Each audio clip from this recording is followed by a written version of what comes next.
Welcome to maths magic with Surya. जल्दी से भाई सभी लोग जुड़ जाएंगे एक बार। और जैसे कि मैंने बताया था कि आप लोग बच्चे इस समय सेशन को शेयर नहीं करते बहुत बेहतर तरीके से ज्यादा से ज्यादा संख्या में आप सभी लोग सेशन को शेयर करने का प्रयास कीजिए, ताकि ज्यादा से ज्यादा बच्चों तक इस सेशन को हम लोग पहुंचा सके। क्योंकि अभी हाल ही में आपको पता है बच्चा, बहुत कम समय दिया गया यूपी पुलिस कांस्टेबल का जो वैकेंसी आया उसके एग्जाम के लिए। और आज तो आपको एज रिलैक्सेशन में भी 3 वर्ष की छूट मिल गई है। और साथ ही एसएससी जीडी के एग्जाम्स को भी बच्चा हम लोग लेके चल रहे हैं, तो एसएससी जीडी के एग्जाम में भी बहुत ज्यादा समय नहीं दिया जाएगा। बेहतर तरीके से आप लोग कोशिश कीजिए कि सेशन को शेयर कीजिए और उन सभी स्टूडेंट्स को ये सेशन मिल सके जिनके लिए फ्रूटफुल साबित हो सकता है। ठीक है, एक्चुअली बस मैं यही चाहता हूं कि अगर मैं मुफ्त में आप लोगों को कुछ पढ़ा रहा हूँ, बेहतर करने का कुछ प्रयास कर रहा हूँ कि आप लोगों के लिए मैं कुछ कर सकूं, तो आप लोगों का भी दायित्व बनता है कि ज्यादा से ज्यादा बच्चों तक इस कंटेंट को पहुंचाने का प्रयास कीजिए। ठीक है, चलिए जल्दी से बच्चा अपने सेशन को हम लोग स्टार्ट करते हैं। और पिछली क्लास में बच्चा हम लोगों ने क्लासिफिकेशन ऑफ नंबर्स को स्टार्ट किया था। क्लासिफिकेशन ऑफ नंबर्स में हम लोगों ने पढ़ा था दैट नंबर्स जो है वो आपके 3 प्रकार के होते हैं, रियल नंबर, इमेजिनरी नंबर और कॉम्प्लेक्स नंबर। 3 प्रकार की संख्याएं होती है। ठीक है, और उसके बाद मैंने क्या बताया था कि बच्चे इसका जो नेक्स्ट आपका रहेगा टॉपिक वो भी क्या रहेगा, इसी से रिलेटेड रहेगा, क्लासिफिकेशन से रिलेटेड रहेगा। क्योंकि क्लासिफिकेशन वहां पर समाप्त नहीं हो जाता। अगर हम नंबर्स की बात करें, यानी कि अगर बच्चा हम किसकी बात करें, संख्याओं की बात करें, तो ये जो संख्याएं हैं आपकी कितनी प्रकार की होती है, संख्याएं आपकी 3 प्रकार की होती है। और तीनों प्रकार मैंने आपको बताया भी था। कौन से 3 प्रकार? Real number. अब फिर से मुझे ये ना बताना पड़े कि रियल नंबर होते क्या है ना। रियल नंबर्स जो कि यूनिवर्सल होते हैं, फिक्स वैल्यू होती है और जिनको नंबर लाइन पर रिप्रेजेंट किया जा सकता है ना। और जिनको स्क्वायर करे अगर, तो उनका जो रिजल्ट है वो हमेशा एक पॉजिटिव नंबर प्राप्त होता है। ध्यान रखें, वैल्यू फिक्स होनी चाहिए, यूनिवर्सल होने चाहिए, can be represent on number line and also the result of square will be always positive. ठीक है, तो यहां पर ध्यान देना बच्चे, एक तो हो गया आपका रियल नंबर, यानी कि जिसको आप वास्तविक संख्याएं कहते हो, वास्तविक संख्याएं। और दूसरी बच्चे आपकी कौन सी संख्याएं थी, इमेजिनरी नंबर्स। और इमेजिनरी नंबर्स में भी मैंने आपको आयोटा की पावर्स, आयोटा की कॉन्सिक्यूटिव पावर्स, इन सब के बारे में बेहतर तरीके से पढ़ाया हुआ है। ठीक है, then second one is imaginary numbers. Second one imaginary numbers. और इमेजिनरी नंबर्स मैंने बताया था कि इनको वास्तविक संख्याओं से अलग रखने के लिए आयोटा की फॉर्म में रिप्रेजेंट किया जाता है। किसकी फॉर्म में रिप्रेजेंट किया जाता है? आयोटा की फॉर्म में रिप्रेजेंट किया जाता है। और आयोटा के बारे में मैंने विद डिटेल डिस्कशन किया है आपके लेक्चर नंबर 7 में, यानी कि इससे पहले का जो लेक्चर हुआ। तो ये है बच्चे आपकी काल्पनिक संख्या। इमेजिनरी संख्याओं को बच्चे हम लोग क्या कहते हैं, काल्पनिक संख्याएं कहते हैं। और इन संख्याओं के मेल से क्या बनते हैं बच्चे, आपकी वास्तविक और इमेजिनरी संख्याओं के मेल से क्या बनते हैं, कॉम्प्लेक्स नंबर बनते हैं, जिनका एक पार्ट क्या होता है, रियल नंबर होता है, और सेकेंड पार्ट क्या होता है, इमेजिनरी नंबर होता है। ठीक है, तो तीसरे प्रकार की संख्याएं क्या थी बच्चे आपकी, तीसरे प्रकार की संख्याएं थी कॉम्प्लेक्स नंबर। और कॉम्प्लेक्स नंबर को आप कंबाइंड नंबर भी कह सकते हो। क्या कह सकते हो, कंबाइंड नंबर, जिसको आप हिंदी में सम्मिश्र संख्याएं बोलते हो। क्या बोलते हो, सम्मिश्र संख्याएं। तो संख्याएं तो आपकी 3 प्रकार की होती है, और यहां तक हम लोगों ने बेहतर तरीके से पढ़ भी रखा था। रियल नंबर्स, काल्पनिक number, imaginary numbers, complex numbers, इन सबको हम लोगों ने विद डिटेल डिस्कशन किया हुआ है। अब बात करते हैं बच्चे हम लोग रियल नंबर्स के बारे में, क्योंकि मैंने बताया कि जितना हम लोगों ने काल्पनिक संख्याओं के बारे में पढ़ा, आइटा क्या होता है, आइटा की पावर्स क्या होती है, आइटा की कॉन्स्टिट्यूटिव पावर्स में क्या रिलेशन होती है, और जितने भी इमेजिनरी नंबर से रिलेटेड ऑपरेशंस थे जो आपके एग्जाम में पूछे जाते हैं या आपके एग्जाम के पॉइंट ऑफ व्यू से इंपॉर्टेंट, उन सभी चीजों को हम लोगों ने डिटेल डिस्कस किया है। ठीक है, कॉम्प्लेक्स नंबर के बारे में मैंने बताया कि इसका फॉर्मेट कैसा होता है, इसका एक रियल पार्ट होता है और function of real part and function of imaginary part, उसको भी डिस्कस किया हम लोगों ने। उसके कंजुगेट को डिस्कस नहीं किया, लेकिन जब भी प्रश्न बनेंगे तो कंजुगेट को भी डिस्कस कर लेंगे, क्योंकि मैंने बताया कि आपके इमेजिनरी पार्ट से और कॉम्प्लेक्स पार्ट से बहुत कम ही क्वेश्चन बनते हैं, बहुत रेयर केसेस में क्वेश्चंस बनते हैं। ये एनडीए और सीडीएस में दबा के भी क्वेश्चन बनते हैं। ठीक है, लेकिन अभी हम लोगों का बच्चा पॉइंट ऑफ व्यू क्या है कि हम लोग कोशिश करेंगे एसएससी जीडी यूपी कांस्टेबल और एसएससी के जितने एग्जाम्स होते हैं उनके पॉइंट ऑफ व्यू से हम लोग अपने सिलेबस को पढ़ने वाले हैं। ठीक है, तो ज्यादातर प्रश्न बच्चे आपके कहां से रहेंगे, रियल नंबर से रहेंगे। कहां से रहेंगे बच्चे, रियल नंबर से रहेंगे। तो रियल नंबर्स जो है बच्चे ये आपके दो प्रकार के होते हैं। ठीक है, पहली चीज तो ध्यान देना, रियल नंबर का विभाजन आप दो तरीके से कर सकते हैं और दोनों तरीकों में रियल नंबर दो दो प्रकार का होता है। जैसे एक तो आप वास्तविक संख्याओं को क्या कह सकते हो बच्चा, वास्तविक संख्याओं को दो पार्ट में डिवाइड कर सकते हो। इसमें से एक पार्ट को आप क्या बोलोगे, एक पार्ट को बोलोगे आप डेसिमल नंबर, एक पार्ट को आप बोलोगे डेसिमल नंबर या दशमलव संख्याएं, या दशमलव संख्याएं, दशमलव संख्याएं, और दूसरे भाग को हम लोग बोल देते हैं इंटीजर या पूर्णांक, इंटीजर या पूर्णांक, है ना। क्या बोलते हैं बच्चे, इसको हम लोग बोलते हैं पूर्णांक। ठीक है, एक तो विभाजन ये हो गया। इस विभाजन में भी आपको क्या बताया गया कि रियल नंबर कितने टाइप के होते हैं, रियल नंबर दो टाइप के होते हैं। एक क्लासिफिकेशन जो है आप रियल नंबर्स का और कर सकते हैं और वहां पर भी आप देखोगे कि रियल नंबर्स दो टाइप के होते हैं ना। कौन कौन से दो टाइप, तो एक क्लासिफिकेशन इसके बच्चे हम लोग और कर लेते हैं। ठीक है, एक क्लासिफिकेशन और करते हैं और इस क्लासिफिकेशन में भी आपको रियल नंबर दो टाइप के ही मिलेंगे। दूसरा क्लासिफिकेशन क्या है बच्चे, तो इसका दूसरा क्लासिफिकेशन है इंटीजर और नॉन इंटीजर, है ना। यहां पर ध्यान देना, परिमेय संख्या है इंटीजर यानी कि परिमेय संख्या है, and non integer, non integer यानी कि अपरिमेय संख्या, अपरिमेय संख्या। तो यहां पर ये बिल्कुल भी गलती मत करना ये सोचने का कि रियल नंबर फोर टाइप्स के होते हैं। रियल नंबर्स दो ही टाइप्स के होते हैं, लेकिन इसका विभाजन जो है दो तरीके से किया जा सकता है। एक तो डेसिमल नंबर्स और इंटीजर्स, और दूसरा तरीका क्या होता है कि रियल नंबर्स को आप इंटीजर्स और नॉन इंटीजर की फॉर्म में भी क्या कर सकते हो, डिवाइड कर सकते हो, क्लासिफाई कर सकते हो। ठीक है, चलिए अब रियल नंबर को डिटेल में पढ़ने के लिए हम लोग नेक्स्ट पेज ले लेते हैं। ठीक है, क्योंकि यहां पर ज्यादा हौच पौच हो जाए, इससे बेहतर है हम लोग नया पेज ले लेते हैं। जब हम लोग बच्चा रियल नंबर्स के बारे में पढ़ रहे हैं तो एक क्लासिफिकेशन इसका पहले पढ़ते हैं हम लोग, डेसिमल और इंटीजर वाला। डेसिमल और इंटीजर वाला क्लासिफिकेशन पहले पढ़ते हैं।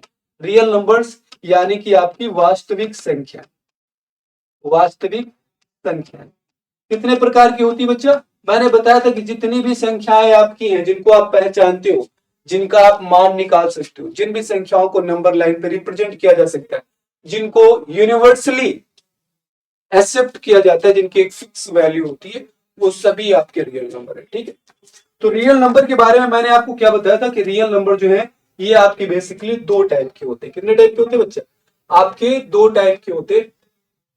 एक को बच्चा हम लोग क्या मान लेते हैं, एक को मान लेते हैं हम लोग डेसिमल नंबर। डेसिमल नंबर बोले तो अभी मैंने आपको बताया डेसिमल नंबर्स को बच्चा हम लोग क्या कहते हैं, डेसिमल नंबर्स को बोलते हैं हम लोग दशमलव संख्या, दशमलव संख्या। अच्छा, दशमलव संख्याओं को आप अपूर्ण संख्याएं भी कह सकते हो। क्या कह सकते हो बच्चा, आप अपूर्ण संख्या भी कह सकते हो। और अपूर्ण संख्या आपको तब पता चलेगी जब आपको पूर्ण संख्याएं पता हो। अपूर्ण संख्याएं आपको कब पता चलेगी कि अपूर्ण क्या होती, पहले ये तो बताइए सर पूर्ण संख्याएं क्या होती।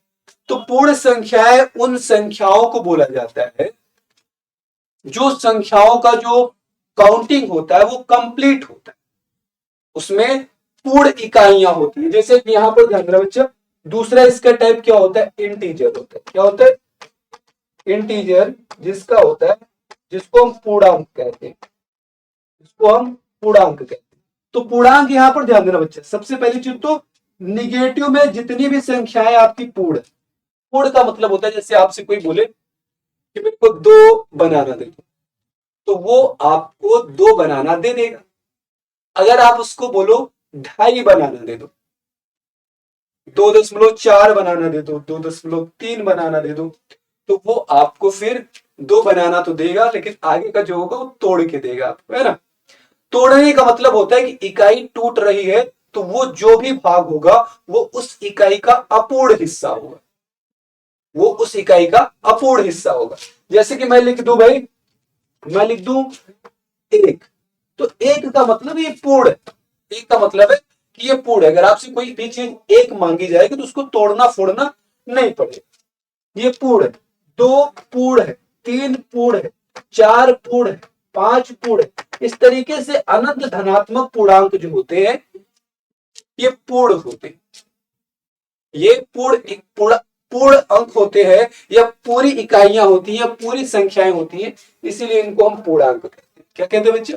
पूर्णांक बोलते हैं। अच्छा, जहां पर कुछ नहीं होता तो वहां पर भी तो आपको तोड़ना नहीं पड़ रहा है ना, आपको तोड़ना है भाई, कुछ नहीं लेना है तो कुछ तोड़ के तो देना नहीं, तो वो भी क्या है, वो भी आपका पूर्ण अंक है। जहां पर कुछ नहीं यानी कि इम्पटी के प्लेस में जीरो होता है, और जीरो को भी क्या बोलते हैं? पूर्णांक बोलते हैं, क्योंकि इसके लिए भी कुछ तोड़ना नहीं है। -1 या फिर -2 या फिर -3, यहां पर ये संख्याएं भी बच्चे अनंत तक क्या होती हैं? आपके पूर्ण अंक होते हैं, चाहे आप किसी को दे रहे हो या फिर किसी से ले रहे हो। भाई किसी को दे रहे हो तो आप धनात्मक हो, किसी से ले रहे हो तो आप ऋणात्मक हो, और अगर पूर्ण रूप से आप ले रहे हो किसी इकाई को तो आप उसको पूर्णांक बोलोगे। अपूर्ण कब होगा? जब उसमें तोड़ा मरोड़ा जाएगा उसको, है ना? जैसे कि मेरे को 1.5 kg या 1.5 बनाना चाहिए, 1.5 सेब चाहिए। यहां पर किसी भी चीज को अगर आप तोड़ रहे हो तो इसका मतलब है कि वो पूर्ण इकाई नहीं है, वो अपूर्ण हो जाता है। 1.5 हो गया, 2.43 हो गया, 5.589 हो गया। दशमलव की जितनी भी संख्याएं, 2.333333 अनंत हो गया, 5.383838 अनंत हो गया, या फिर 6.765324 इस तरीके से अनंत हो गया। 2.5 ढाई हो गया, 3.4 हो गया, 12.5 हो गया। दशमलव के बाद या फिर दशमलव जिन संख्याओं में लग जाता है उन संख्याओं को हम अपूर्ण संख्या या फिर दशमलव संख्याएं बोलते हैं। दशमलव की जितनी भी संख्याएं वो क्या है बच्चे? आपकी अपूर्ण संख्याएं हैं, यानी कि इनको आप डेसिमल नंबर्स बोलो। लेकिन दशमलव भी बच्चे कई प्रकार के होते हैं, दशमलव संख्याएं भी आपकी कई प्रकार की होती है, ठीक है? तो इसको मेनली हम लोगों ने बच्चा दो पार्ट्स में डिवाइड, दशमलव संख्याओं को हमने दो भागों में विभाजित कर लिया। एक को बच्चा हम लोग क्या बोलते हैं? एक को बोलते हैं हम लोग टर्मिनेटिंग डेसिमल। क्या बोलते हैं? Terminating decimal, terminating decimal. और हिंदी में इसको हम लोग क्या बोलते हैं बच्चा? हिंदी में इसको हम लोग बोलते हैं शांत दशमलव।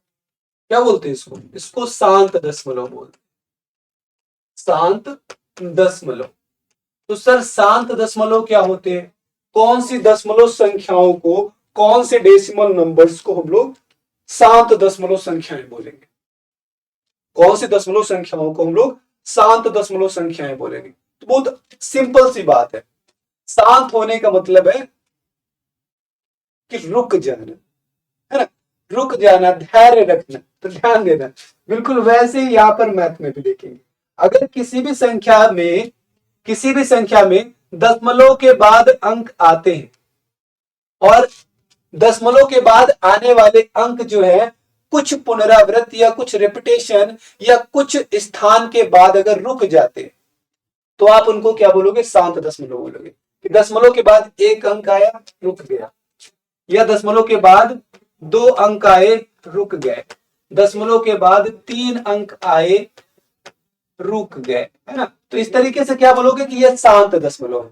अगर दशमलव के बाद आने वाले अंकों को हम गिन सके कि भैया दशमलव के बाद यहाँ पर एक अंक आया, यहाँ 2 अंक आया, यहाँ 3 अंक आया, 2.7 8 9 6 7 5 3 9 4 6। अब यहां पर ध्यान देना बच्चा, 4 और 4 8 और एक 9 अंक है। कुल मिलाकर के दशमलव के बाद अगर आने वाले अंक हम गिन सके, दशमलव के बाद आने वाले अंकों को यदि हम गिन सकते हैं, हम डिफाइन कर सकते हैं कि उनका वो जो है बच्चा कितने अंकों तक उसका प्रसार जा रहा है, उसका एक्सपेंशन कहां तक जा रहा है, तो उसको आप क्या बोलोगे कि ये शांत दशमलव। इनके स्थानों को हम काउंट कर सकते हैं कि कहां तक इसका एक्सपेंशन जाएगा, कहां तक ये प्रसारित किए जाएंगे, कौन से अंक तक ये प्रसारित किए जाएंगे। ठीक है, तो ये सभी दशमलव संख्या है। जैसे मैं 1.5 लिख लू, 1.5, 1.5, इसको आप क्या बोलोगे, इसको आप बोलोगे शांत दशमलव। भैया एक दशमलव के बाद एक अंक आया, बढ़िया आराम से शांत हो गया। 2.25, दशमलव के बाद 2 अंक आए और उसके बाद भाग करना समाप्त हो गया, शांत हो गया।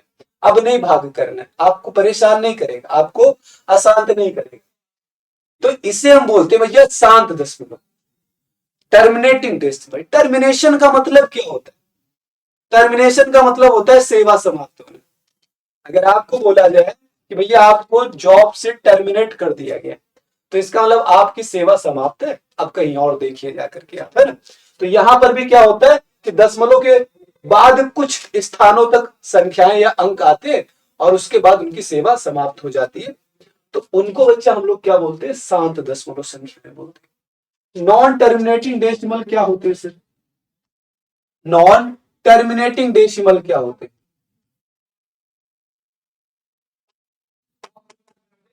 नॉन टर्मिनेटिंग डेसिमल्स क्या होते हैं भाई, एक बार इनको भी देख लेते हैं। इनको हम लोग क्या बोलते हैं बच्चा, इनको हम लोग बोलते हैं अशांत दशमलव। नॉन टर्मिनेटिंग डेसिमल्स को क्या बोलते हैं, नॉन टर्मिनेटिंग डेसिमल्स को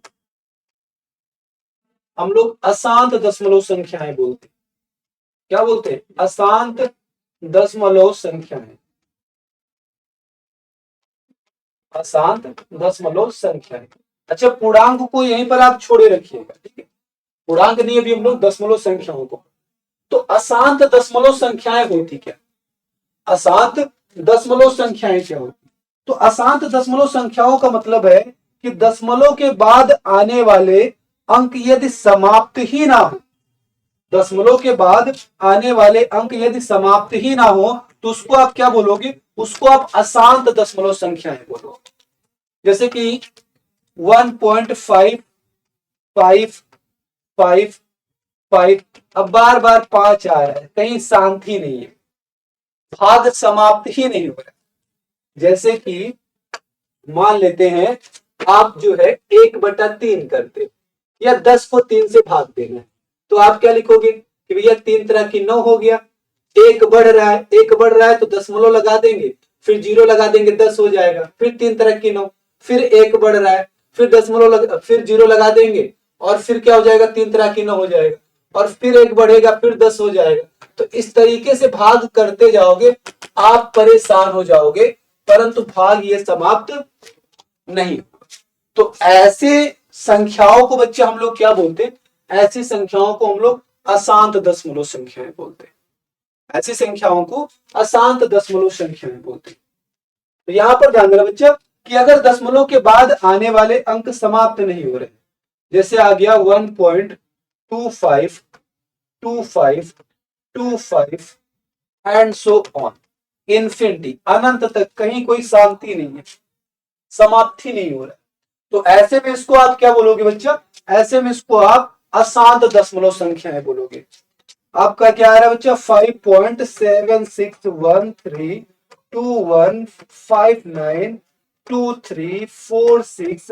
अब आप परेशान हो कि यार अंक तो समाप्त ही नहीं हो रहे, तो फिर यहां पर ध्यान देना बच्चा कि इस प्रकार के भाग को ही बच्चा हम लोग क्या बोलते हैं, इस प्रकार के भाग को हम बोलते हैं कि आपको अशांत करने वाला भाग, और ऐसा रिजल्ट जो मिलता है आपको, ये अशांत दशमलव संख्याएं होती है, जिनके दशमलव के बाद आने वाले अंक कभी समाप्त नहीं होते। ठीक है, जैसे आप ले लिए 3.27965982795693 एंड सो ऑन इनफिनिटी। तो आई बात समझ में, तो इस प्रकार की संख्याएं क्या होती है बच्चा, नॉन टर्मिनेटिंग डेसिमल। इनमें भी क्या होता है बच्चा, अभी इनको भी क्लासिफाई कर सकते हो, ये भी संख्या आपकी क्या होती है बच्चा, नॉन टर्मिनेटिंग डेसिमल भी 2 प्रकार के होते हैं। तो अब हम लोग देख लेते हैं डेसिमल नंबर्स।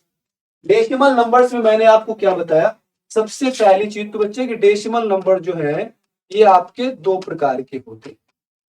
अब फिर से ना बताना पड़े डेसिमल नंबर्स क्या है। ये जो दशमलव संख्याएं हैं ये आपकी दो प्रकार की होती है ना। दशमलव संख्याएं कितने प्रकार की होती है, दो प्रकार की होती है। कौन कौन सी सर, तो अभी आपने बताया कौन कौन सी, दशमलव, दशमलव संख्याएं कौन कौन सी दो प्रकार की होती है।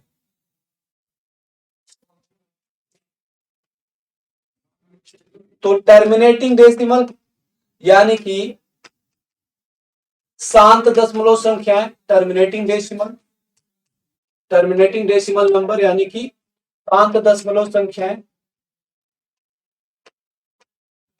शांत दशमलव संख्याएं, और non terminating decimal, non terminating decimal यानी कि अशांत दशमलव संख्या, यानी कि अशांत दशमलव संख्या।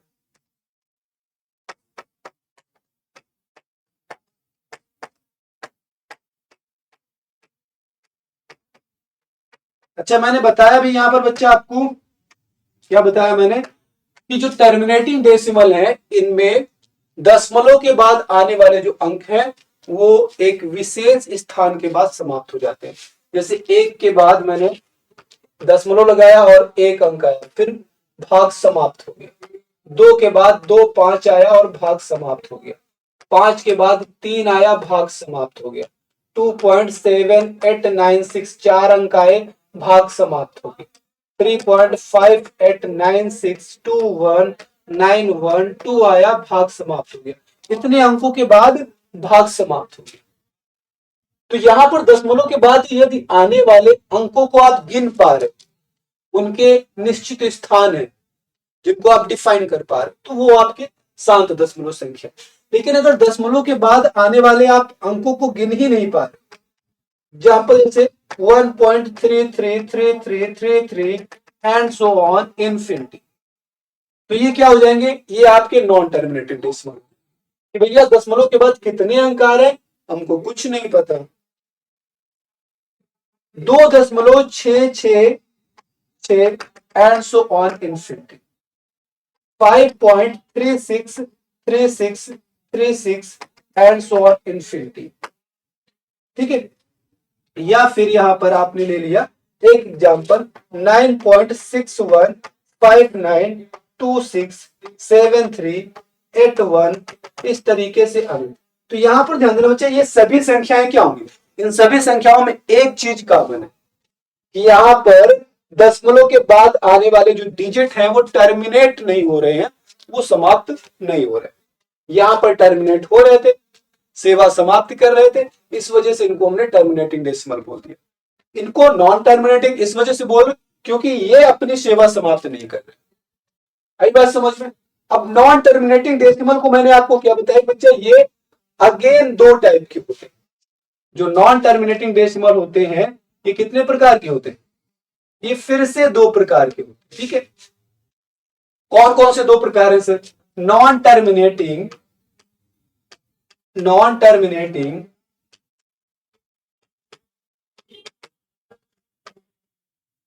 Recurring decimal, non terminating recurring decimal. ठीक है, नॉन टर्मिनेटिंग रिकरिंग डेसिमल।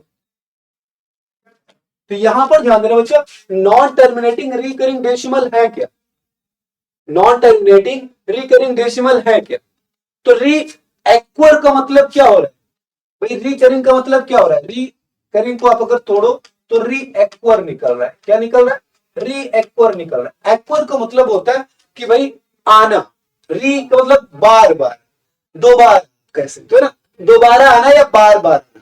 तो अगर दशमलव के बाद कोई अंक बार बार आता है, दशमलव के बाद यदि कोई अंक बार बार आता है तो वो आपका नॉन टर्मिनेटिंग तो ऑलरेडी है, नॉन टर्मिनेटिंग ऑलरेडी है क्योंकि दशमलव के बाद आने वाले अंक समाप्त नहीं हो रहे हैं।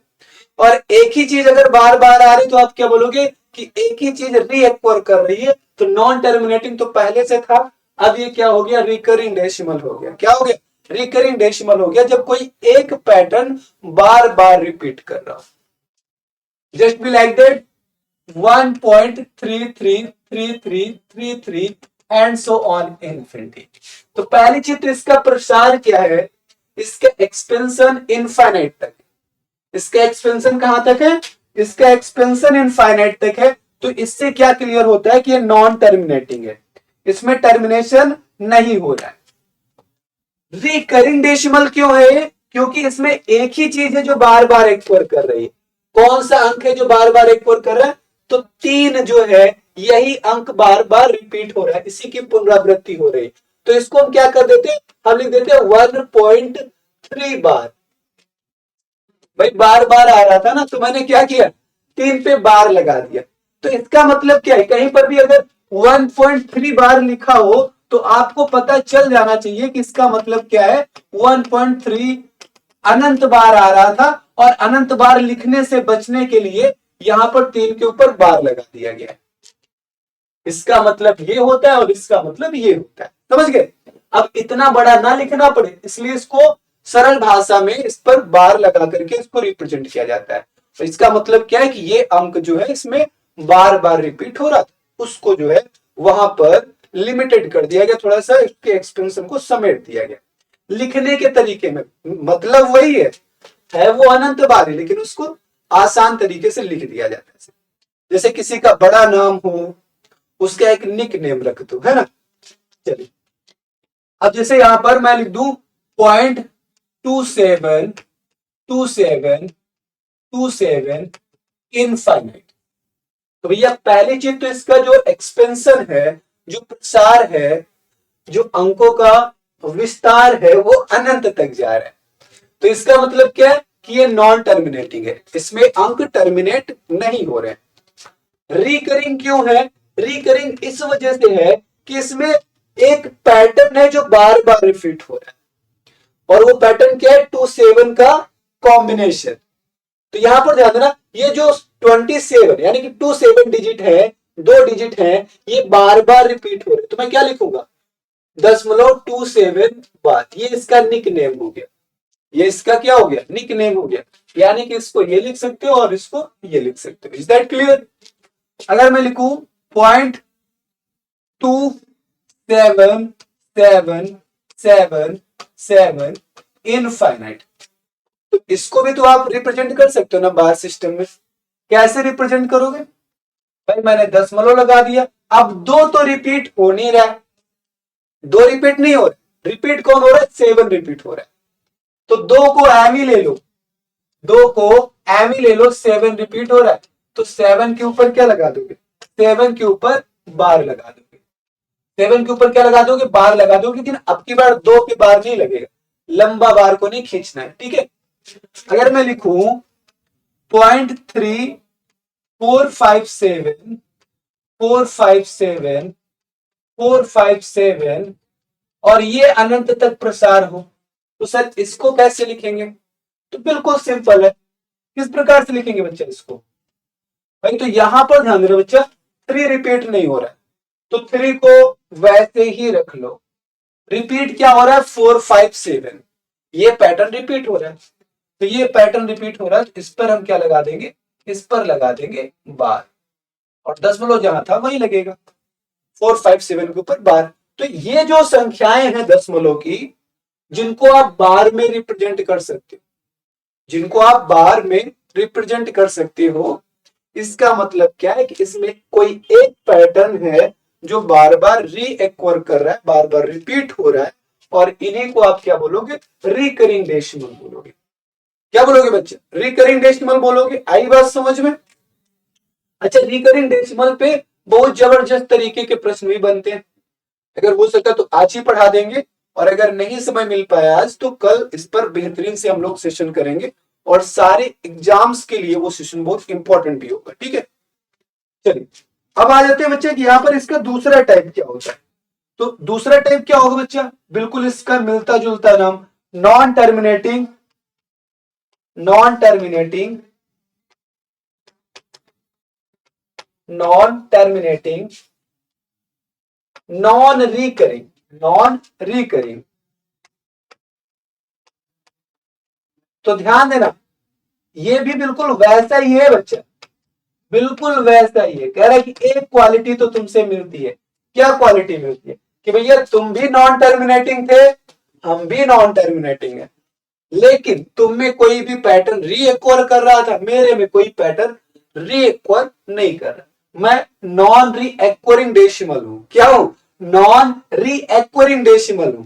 तो ऐसे में ध्यान देना बच्चे, डेसिमेटिंग हो गया क्या? चलिए उसको डेसिमल लिख लीजिए भाई, है ना, डेसिमेटिंग हो गया, ये डेसिमल हो गया। चलिए, तो non terminating non recurring decimal कौन से हैं? कि भैया पहली चीज तो प्रसार मेरा अनंत तक ही जाएगा, प्रसार मेरा अनंत तक ही जाएगा, प्रसार अनंत तक जाएगा। किस प्रकार से?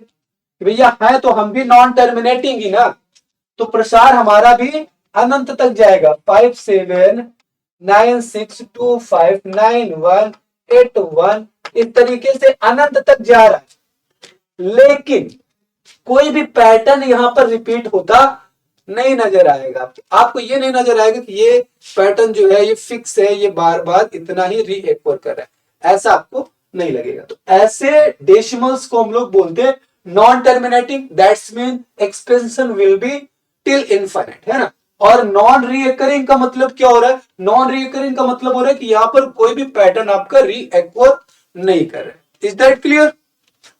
चलिए अब एक और एग्जांपल देखते हैं। जैसे जो आपको बच्चा पाई का वैल्यू होता है, किसका वैल्यू होता है? पाई का वैल्यू। पाई पर आप जानते हैं बहुत जबरदस्त प्रश्न बनते हैं, पाई पर आपके बहुत जबरदस्त प्रश्न बनते हैं, और पाई की वैल्यू आप सभी को पता भी होगी, है ना। पाई का मान कितना होता है बच्चा? अगर हम पाई के वैल्यू की बात करें, ऊपर ना लिखे नहीं हो सकता, आपको दिखेगा।